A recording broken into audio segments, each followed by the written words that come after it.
Well, good afternoon. My name is Jillian Havran with Firestone Agricultural Solutions in Des Moines, Iowa. And today I'll be sharing some information about my project that I used to certify as part of the Six Boxes Practitioner Program, the title of which is From Supervisor Training to Performance Improvement. So just a little bit about me, especially since I'm not able to be there in person or to join via WebEx. I do have a master's in communication, and I've been in human resources for 10 years and in manufacturing specifically for that duration. I have got 4 of those 10 years with Bridgestone Firestone. And the areas that I chiefly spend the majority of my time in are talent development, including leadership development for our facility, workforce communication, structuring processes to ensure that information reaches all segments of our workforce, and then workforce engagement. A little bit about our plant. This is the way that it looked here in Des Moines, Iowa back in 1950. And this is us today at over 2.5 million square feet. We are the largest agricultural tire plant in the world. While certainly the largest percentage of our business is tied to agriculture, we also serve the forestry and construction industries as well. And I've kind of tossed out Firestone and Bridgestone. I thought it might be helpful to kind of see how we roll up. So this is our plant, the manufacturing operation for the business, and we roll up into commercial manufacturing within Bridgestone Americas. So that is our corporate headquarters based out of Nashville, Tennessee.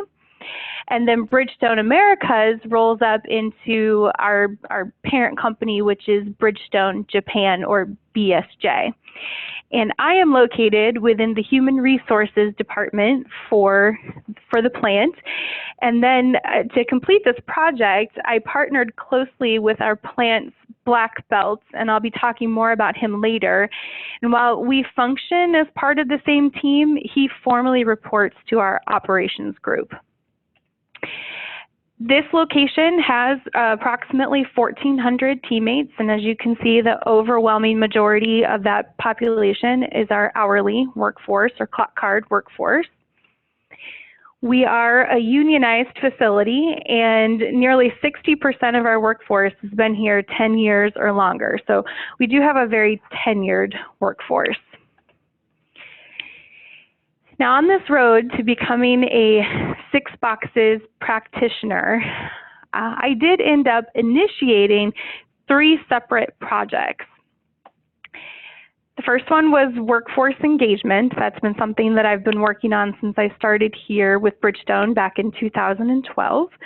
The second was leadership development, and this was a program designed for high potentials that were identified as potential successors to our senior leadership group. And then lastly, supervisor training. And in each of those cases, I kept running into what literally felt like a brick wall. And that brick wall was specific to this defining work outputs step. Specifically, it was trying to figure out those work outputs for leaders. What are those core set of outputs that would be common or considered common across leadership within our organization? Now, fortunately, last December, that colleague that I referenced just a few moments ago, his name is Rich Wintz, and he is our plant's black belt. Rich received another request for training, and this time, an area business manager in our operations group wanted training for our hourly teammates on the production floor. Now, Rich primarily facilitates our week-long continuous improvement event, which we refer to as Yellow Belts. Yellow Belts are this beginner-level problem-solving event in which he will walk teammates through DMAIC, or define, measure, analyze, improve, and control, in order to solve a business problem. And in the overwhelming majority of cases, when teammates come to these yellow belt events, they leave changed. They're energized by the improvements that they're able to make, in some cases to problems that they previously thought were unfixable. And they have this newfound appreciation for standard operating procedures, which we simply refer to as standards. In this case, the manager, talking to Rich, wanted all 300 or so of his frontline operators to have that yellow belt experience. But that just wasn't feasible to send them all out for a week at a time, particularly when Rich, as a facilitator, is only running the event once a month. So what the manager asked for was a condensed version of the training program that could be run in a day or so. And he wanted that training program to start in January. Now keep in mind, this is December that this conversation is happening. And Rich eagerly committed to the project and felt confident he was ready to roll. As an ops guy, he's that jump right in and get it done kind of person. And quite frankly, I think he would have started the training the following week had the request not come in right before Christmas and a plant shutdown for us. But when he came back to our offices and started to explaining the request to me, I did start to ask some questions. Having already started the Six Boxes Practitioner Program at this point, I visualized what was happening in terms of the Six Boxes model. He was being asked to provide a box 4 solution in the form of a training class to address perceived gaps in boxes 4 and 6. Teammates didn't really understand the significance and the importance of standards, and therefore didn't really seem motivated to follow them when performing their work. What wasn't clear to me was what the manager actually expected them to do. What did the manager want the teammates to do when they left training and returned to their jobs? I mean, the last thing that we wanted to do was to train roughly 300 people and then send them back into an environment that didn't support the training. So Rich and I scheduled a follow-up conversation with the manager to clarify what those expectations were. Now, what he had asked for was a condensed version of Yellow Belt, which really focuses heavily on teaching problem solving using that DMAIC framework: define, measure, analyze, improve, and control. But as we talked with him, the manager was very clear that he was not looking for teammates to necessarily be better problem solvers when they left the training. What he expected them to do was to, first and foremost, follow their standards, and then 2, tell someone when they couldn't. If teammates were reporting gaps to standards, others who were trained specifically to apply DMAIC could then work to close those gaps. Well, now, DMAIC problem solving it's actually just one piece of our organizational approach to improvement and sustainability. In its entirety, the approach prompts us to respond to a problem by applying DMAIC. Then, create or revise standards to reflect improvements that get identified during the DMAIC cycle. Then we'll train to those new standards and monitor to ensure that people are following the new or revised standard. And finally, determine what impact they're having on our organizational goals or key performance indicators, KPIs. What this manager was actually talking about was leveraging our workforce to be a critical component of our monitoring system. Now, this is where analyzing the training request through the lens of the Six Boxes model led to a really pivotal realization for us. As I just explained, this model, which we call daily DMAIC, is our approach for improvement and sustainability. It is called daily DMAIC because it was designed to be simple enough so as to be applied daily. Designing and deploying this approach was one of the first projects that Rich was given when he joined Bridgestone nearly 4 years ago. And he now realized he had a blind spot. He had been focusing almost exclusively on that problem-solving piece of the model. Therefore, the expectations he was setting the expectations he was training to and monitoring were almost exclusively related to problem solving. This wasn't just a roadblock for us, this was an iceberg. By putting so much focus on DMAIC problem solving, we were really establishing expectations for and equipping a relatively small number of people for daily application, principally those people that were leading our cross-functional teams, which naturally begs the question then, what about everybody else? How could the overwhelming majority of our workforce contribute to our improvement and sustainability approach as part of their everyday roles and responsibilities?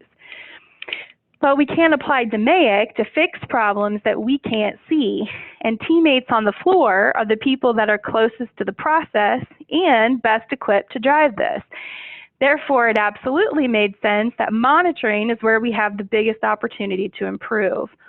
Now, this project wasn't just about providing a training solution to a manager who'd requested it.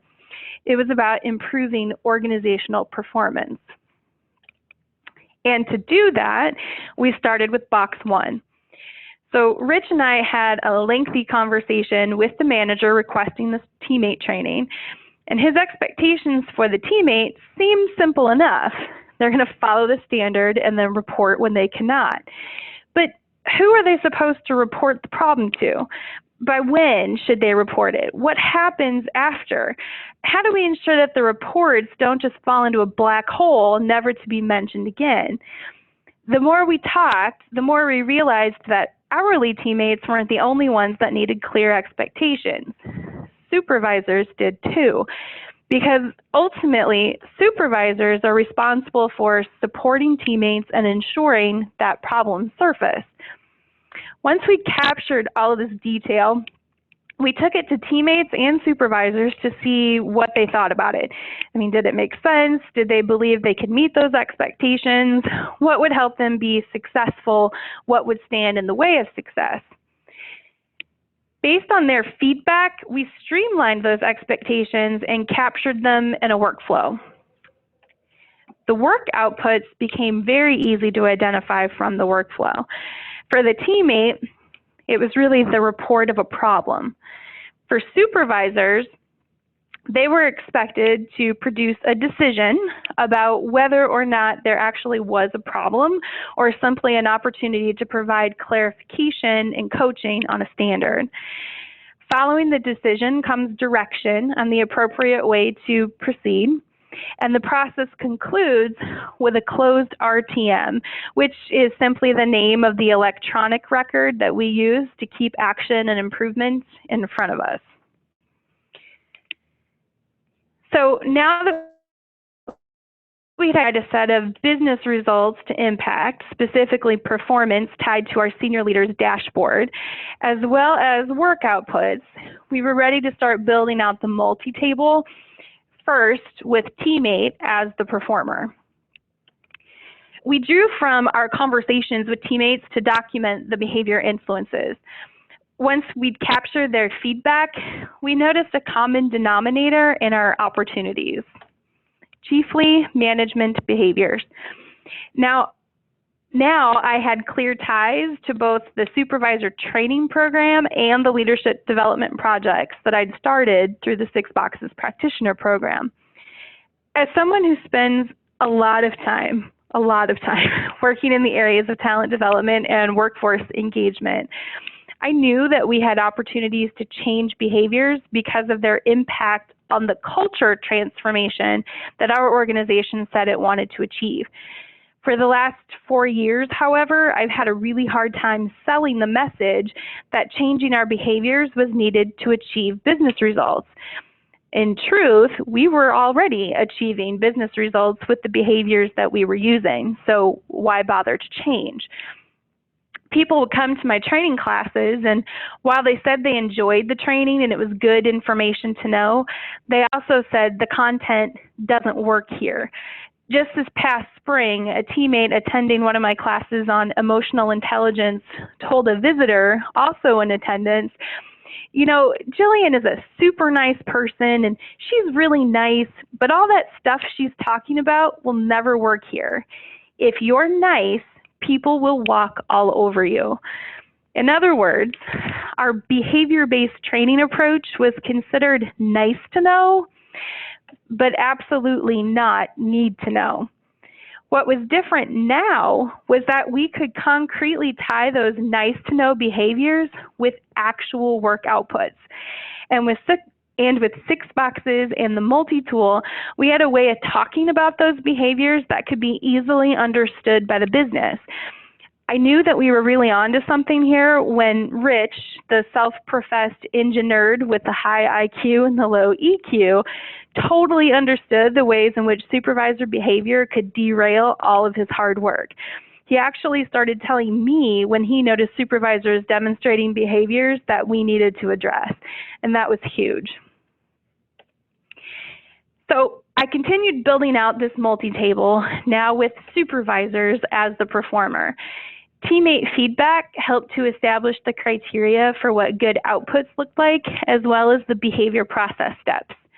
Conversations with the manager requesting the training and supervisors helped us to identify the behavior influences for the supervisors. After brainstorming, here are some of those key behavior influences that we chose to go to work on. So we did start this project with a couple requests for training, and we did end up providing that. The course is called Yellow Belt Light, which is that can that appeared up on the screen. There is a teammate version, a supervisor version, and a version that is now part of our new leadership development program for high potential. So we've integrated this solution through our business. And the training tool is a tool and resource to help build skill and knowledge. To remind teammates and supervisors of their expectations, they're given this job aid to attach to their badges. Now, had we only provided the business the training, so the thing that it asked for, it would have failed because teammates would have returned to their jobs and it would have been business as usual. Defining expectations for teammates and supervisors in relation to the role that they play in applying daily DMAIC was absolutely pivotal for us. Rich has established monitoring checks for teammates and supervisors, which involve him going out and interviewing each week a handful of Yellow Belt Light graduates to determine if they remember their expectations and are following them. When he identifies a gap, he provides coaching, and the results of the checks are going to be showing up on a dashboard, which is currently under construction. Otherwise, I would show it to you. But that dashboard is going to be shared weekly with our senior leaders. So this process is enabled and provides feedback that we've not ever put in place for any other training program we've launched. Additionally, I've been partnering with our operations manager to update job descriptions for our production leadership to ensure that when we're contemplating future leader selection, that we're doing so and selecting those individuals that are capable of supporting and even improving this approach.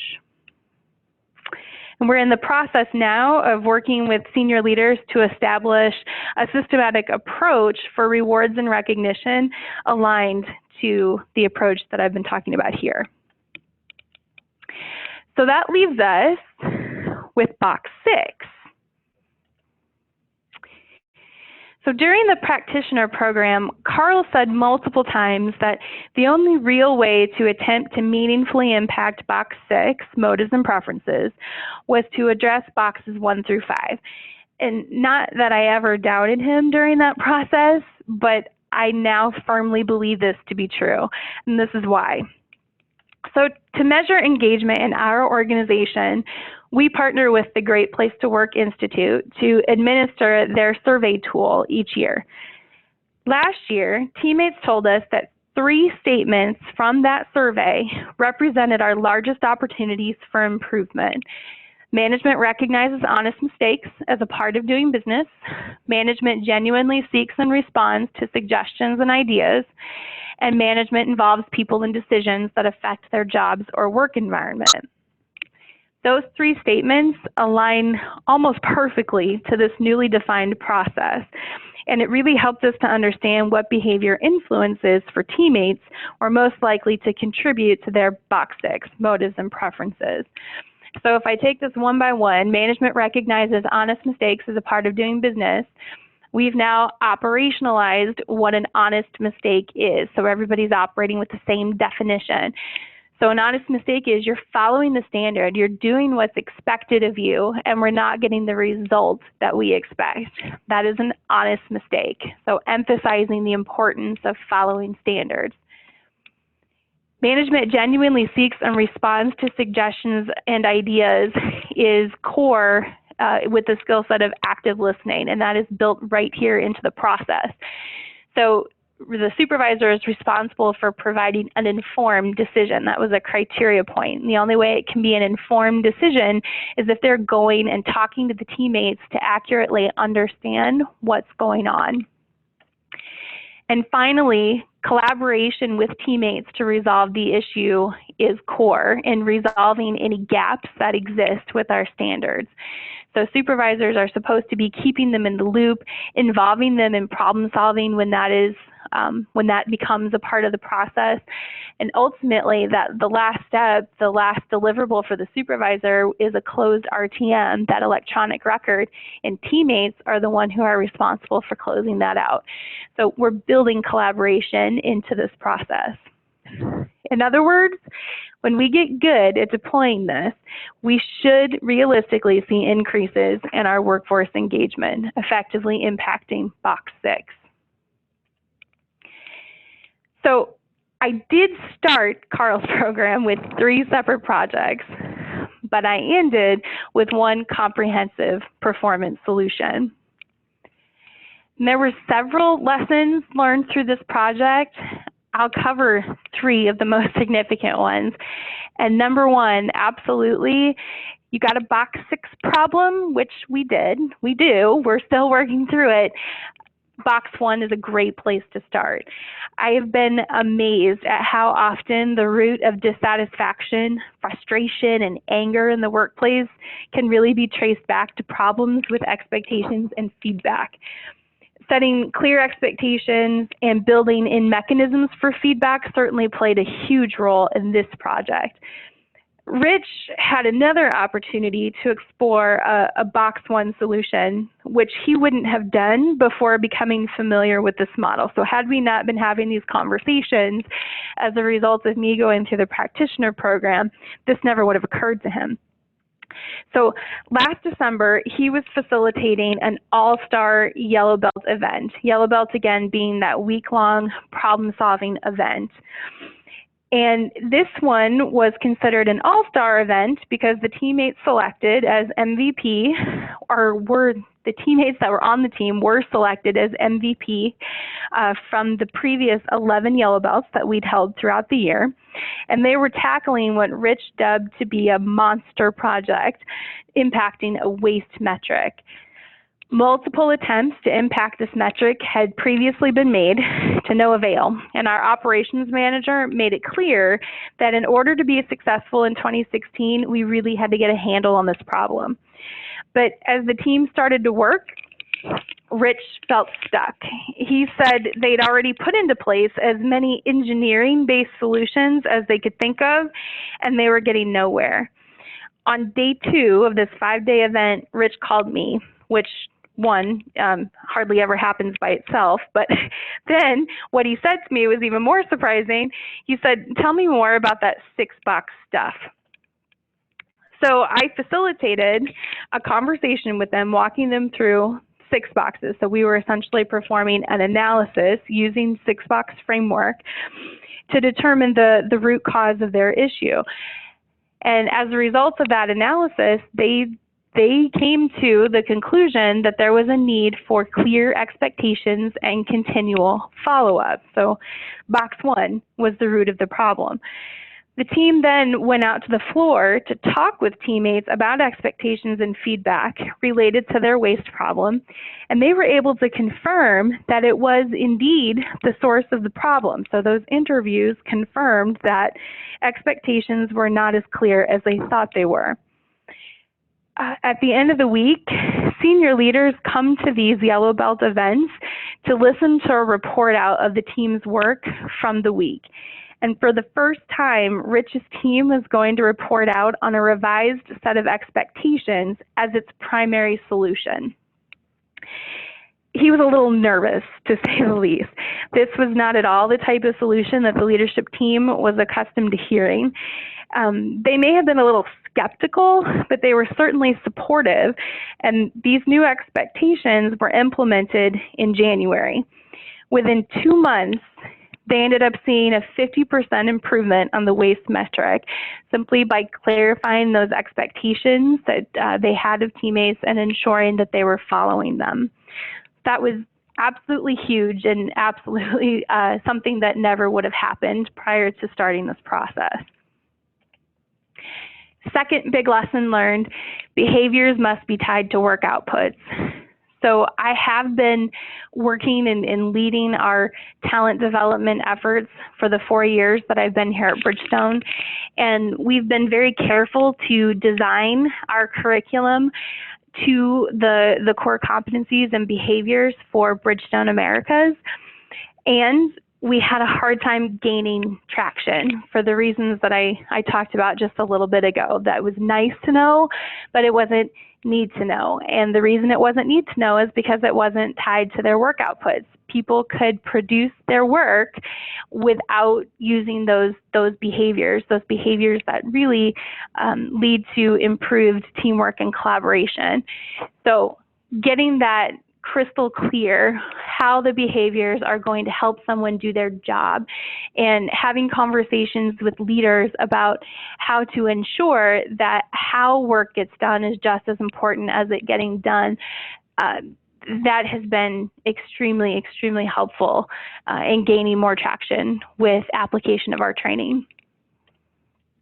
And finally, not showing up on the screen, but I would say the biggest lesson, and this was one for both Rich and I know that he has shared this with me, collaboration between the traditional continuous improvement or CI functions with human resources has been extremely valuable.